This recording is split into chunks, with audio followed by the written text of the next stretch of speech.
বর্তমান বৈশ্বিক প্রেক্ষাপটে অর্থনীতি ও নিরাপত্তা দুটি বিষয়ই একে অপরের সাথে গভীরভাবে জড়িত হয়ে পড়েছে এবং এই বাস্তবতায় অনেক দেশই এখন নিজস্ব উৎপাদন সক্ষমতা বাড়ানোর দিকে গুরুত্ব দিচ্ছে। ঠিক এই অবস্থায় বাংলাদেশও একটি কৌশলগত সিদ্ধান্ত হিসেবে ডিফেন্স ইকোনমিক জোন প্রতিষ্ঠার পরিকল্পনা সামনে এনেছে, যা মূলত দীর্ঘমেয়াদী অর্থনৈতিক ও প্রযুক্তিগত সক্ষমতা তৈরির অংশ হিসেবে বিবেচিত হচ্ছে। প্রমাণিত তথ্য ভেরিফাইড ইনফরমেশন অনুযায়ী এই উদ্যোগটি সরকারের ঘোষিত 180 দিনের কর্মপরিকল্পনার একটি অগ্রাধিকার প্রকল্প, যেখানে লক্ষ্য শুধু একটি নতুন শিল্প এলাকা তৈরি করা নয়, বরং একটি সমন্বিত উৎপাদন ও গবেষণা পরিবেশ গড়ে তোলা। এই পরিকল্পনা বাস্তবায়নে কাজ করছে বাংলাদেশ বিনিয়োগ উন্নয়ন কর্তৃপক্ষ এবং বাংলাদেশ অর্থনৈতিক অঞ্চল কর্তৃপক্ষ সহ একাধিক সংস্থা, যা এই প্রকল্পের গুরুত্বকে আরও স্পষ্ট করে তুলে ধরে। ডিফেন্স ইকোনমিক জোন মূলত একটি বিশেষায়িত শিল্পাঞ্চল, যেখানে উচ্চ প্রযুক্তি নির্ভর উৎপাদন, গবেষণা এবং শিল্প কার্যক্রম পরিচালিত হবে। এখানে সম্ভাব্যভাবে বিভিন্ন ধরনের সরঞ্জাম, প্রযুক্তি ও সিস্টেম তৈরি হতে পারে, যা সরাসরি বা পরোক্ষভাবে দেশের নিরাপত্তা ও শিল্প খাতে ব্যবহৃত হবে।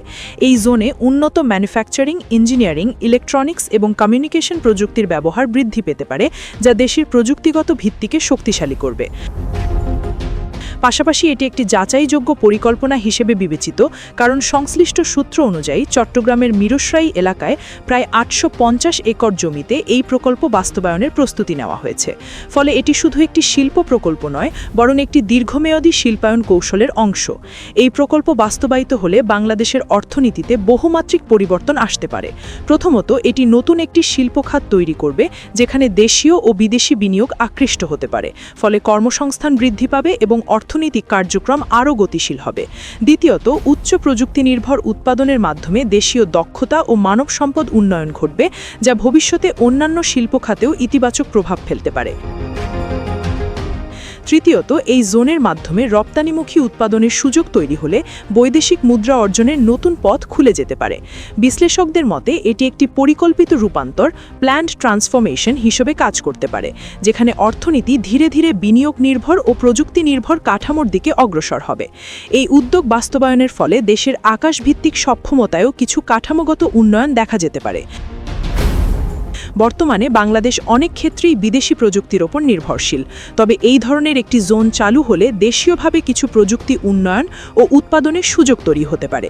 বিশেষ করে নজরদারি ব্যবস্থা, যোগাযোগ প্রযুক্তি এবং ডেটা ভিত্তিক সিস্টেম উন্নত হওয়ার সম্ভাবনা রয়েছে, যা আকাশপথে নিরাপত্তা ব্যবস্থাকে আরও কার্যকর করতে পারে।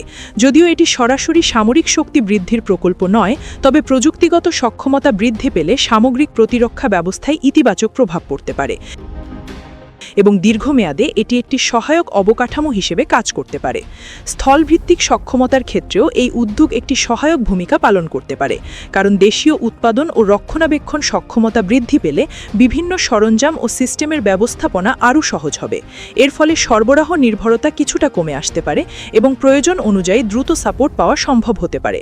তবে সংশ্লিষ্ট কর্মকর্তারা স্পষ্ট করে জানিয়েছেন, এই প্রকল্পটি এখনও বাস্তবায়নের প্রাথমিক পর্যায়ে রয়েছে এবং ধাপে ধাপে অগ্রসর হবে। প্রথমে নীতিগত অনুমোদন, তারপর কাঠামোগত প্রস্তুতি এবং শেষে অবকাঠামো নির্মাণ। ফলে এটি একটি সম্ভাবনাময় উদ্যোগ হলেও এর পূর্ণ প্রভাব নির্ভর করবে কার্যকর বাস্তবায়ন, নীতিমালার সঠিক প্রয়োগ এবং বিনিয়োগকারীদের অংশগ্রহণের ওপর। সবকিছু মিলিয়ে ডিফেন্স ইকোনমিক জোন একটি দীর্ঘমেয়াদী কৌশলগত পদক্ষেপ, যা সফল হলে বাংলাদেশের অর্থনীতি, প্রযুক্তি এবং সামগ্রিক সক্ষমতায় একটি গুরুত্বপূর্ণ পরিবর্তন আনতে পারে।